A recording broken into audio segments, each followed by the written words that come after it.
This has been one of the most difficult things ever. I've made 2 vlogs worth of other videos, and they just did not do it for me. I was just not having it. One of them was really good, and it was out of focus the whole time, and I was like, I'm gonna make it work. And then I was like, no, it looks like shit. I don't want to make it work. So, okay. This will be like a week and a half's worth of vlogs that I wanted to cover. So, it's story time with Emma, because Emma's tried to make 2 other vlogs about this and it hasn't worked. So, here we go. Story time. On Monday, I woke up really early after going to sleep really late because I couldn't fall asleep, although it was partially my own fault because I've started to allow myself to fall into that rhythm. I'm trying to get out of it now, but what's done is done. I woke up early. I want to do history class. I want to take history classes because I'm an international studies and French double major at my school at home, but here they don't really have that, so I want to take history because I'm also a history minor. So I wanted to take history classes, so I went to the history department to try and work out my classes because we've kind of been left to do it on our own. I'm kind of frustrated, but at the same time I understand, like, this is like an individual thing, like we have to take our own education into our own hands, but I didn't know that when I got here.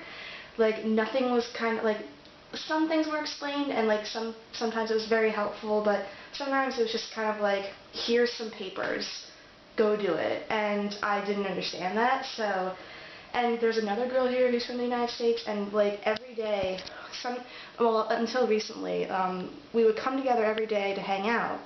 And at some point during our time of hanging out, one of us would look at the other and say, do we know what we're doing right now? And the other would always say, no, I don't have a clue.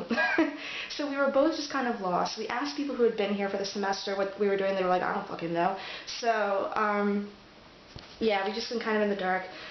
Some things have been really helpful. Like, I don't mean to shit all over people. Like, I should be very grateful, and I am, for like everybody has been nice and everybody's been very helpful. It's just that there are certain things where like they weren't explained to us, and I understand like we need to be independent, but at the same time we're exchange students, and the system doesn't work the same in the United States. So like I'm just kind of like left here like, what do? So yeah, we started taking things into our own hands. Back to the point of Monday, I went to the department and they said that I needed to speak with the coordinator about it. I had gone before and the coordinator still hadn't been there, and they were like, yeah, how can we help this girl out? And she's like, well, it really has to be the coordinator. Has she not answered your emails? And I'm like, no. And she's like, okay, well, here, come back at 3 and there will be another professor here who can help you. And I'm like, cool. Came back at 3, that other professor never showed up. Meanwhile, I am extremely tired. I have been trying to get through other things. The insurance that I bought was not the right one. We had tried to, there are multiple types of insurance you have to have in order to be in France legally, and I had a tutor who was helping me, and he's both AVNI and my tutor. And AVNI's and my tutor, so he accidentally showed us the wrong one, which isn't really his fault. It was just a mistake. So I had to take care of that because there was a deadline for that.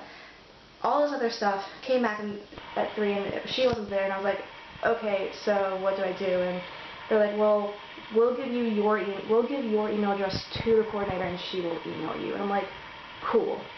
So finally, the coordinator did email me back. And she made an appointment for me, which was very nice, and so I'm going to talk to her about stuff on Monday, this coming Monday. It's Friday now. So, meanwhile, I have started to go to my classes. Finally, I started really going to classes on Tuesday. And they've all been great, except that, like, I'm only getting general ideas because some of the things that they talk about are so specific. Medieval history. Some shit happened, and then this other shit happened. this is what inspired it. Modern history. This shit happened relatively recently, but still actually a couple of centuries ago. And then I'm just like, my life is actually you get the point. But then I found out there's also like 2 different types of courses, and Avni explained it best. It's basically like one is a lecture and one is a lab. And some of them you don't have to take both of them, and some of them you do, and I didn't know that. I thought they were 2 sections at first, so now I just don't know. So I have to wait till Monday to get this all sorted out, and I'm just kind of here like, okay, I'm just going to do this. And it has not helped that both Alan Rickman and David Bowie died last week at like around the exact same time, from the same family of diseases, at the same age. But yeah, I found out that David Bowie died the day after his birthday, and I was just, I saw that it was his birthday, and I was like, oh, he's cool, he's turning 69, that's such a David Bowie age. And I was like, oh, cool, that's nice. And then the next day I looked on Facebook again, and my best friend was like, oh my god, we were just jamming out to David Bowie in the car, rest in peace. And I was like, wait, no, it was just his birthday yesterday. And I looked, and it said, David Bowie dies at 69 from cancer. And I was like, why? Why did that happen? But I think it was cool that he died on his birthday. It's not cool. It's not cool that anyone dies from cancer. But it was interesting that he died on his birthday, because that's kind of like, to me, that's sort of a David Bowie thing to do. Not that he was like, I'm purposely gonna die. You know what? You understand what I'm saying. He was a cool guy, and like, cool shit happened to him. That's basically what I'm saying. But yeah, thoughts are with his family. I know he has an older kid, and he has a kid who's like 16, so she has to deal with that at such a young age. So that's horrible, and so thoughts are with them. But then a few days later, I found out about Alan Rickman, and that just tore me apart, and I was so upset.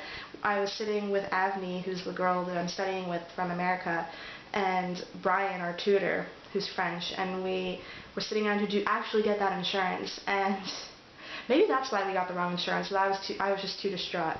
But he was looking at his computer, and like the news popped up, and he said, oh, the actor that plays Professor Snape? Yeah, he died.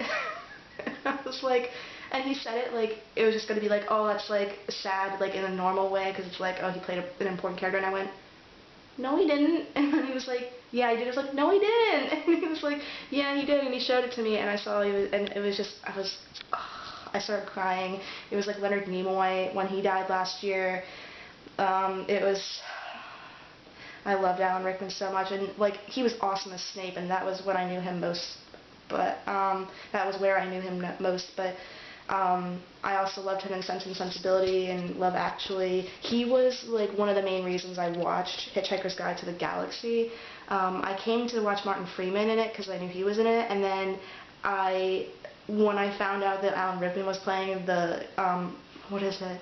Marvin, I don't remember. I don't like Hitchhiker's Guide to the Galaxy that much. I asked my dad.